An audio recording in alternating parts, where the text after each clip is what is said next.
এইটা যেহেতু পদ্মা এলাকার দক্ষিণাঞ্চলের মতো এত আমাদের এলাকা গুরুত্বপূর্ণ মনে করে নাই, যাতে না আমাদের কাজটা দেরিতে হচ্ছে। তবে বিশ্ব ব্যাংকের অর্থায়ন হচ্ছে, এটা অচিরেই শেষ হবে। আপনারা জানেন এই যে ভোলা থেকে ভোলা চরফেশন পর্যন্ত যে রাস্তা, এটা বিশ্ব ব্যাংকের আওতায় প্রতি বছর মেনটেনেন্স হয়। এইটাও কিন্তু আমাদের নেত্রী বেগম খালেদা জিয়া দিয়েছেন।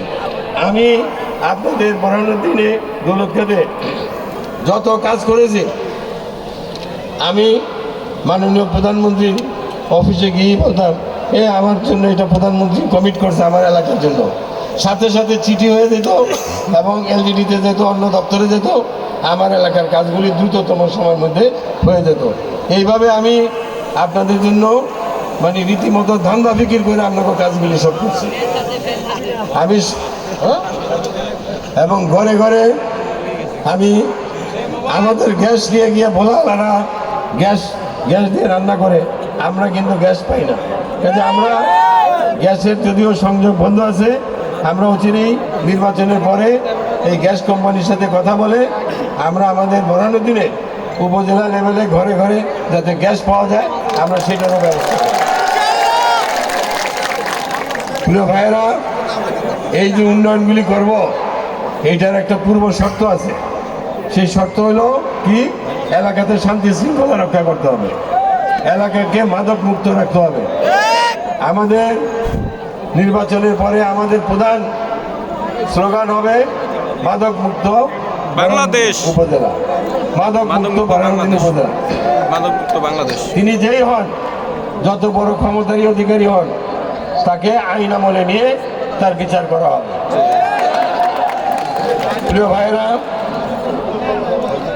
আর কিশোর গ্যাং আছে না, ওই দৌলতখাতে দেখছেন, আমাদের এলাকাতে কোনো কিশোর গ্যাং আমরা সৃষ্টি হতে দিব না।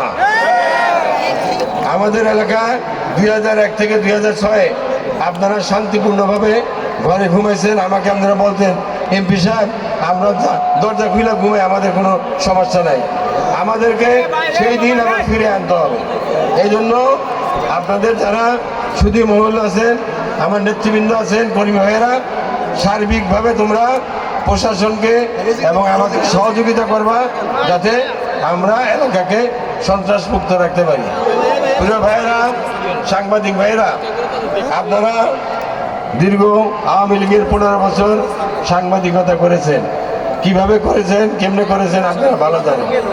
এখন কি আপনাদের সামনে কোনো হুমকি ধমকি আছে যে এটা করা যাবে, এটা করা যাবে না, এটা করা যাবে, এটা করা যাবে না?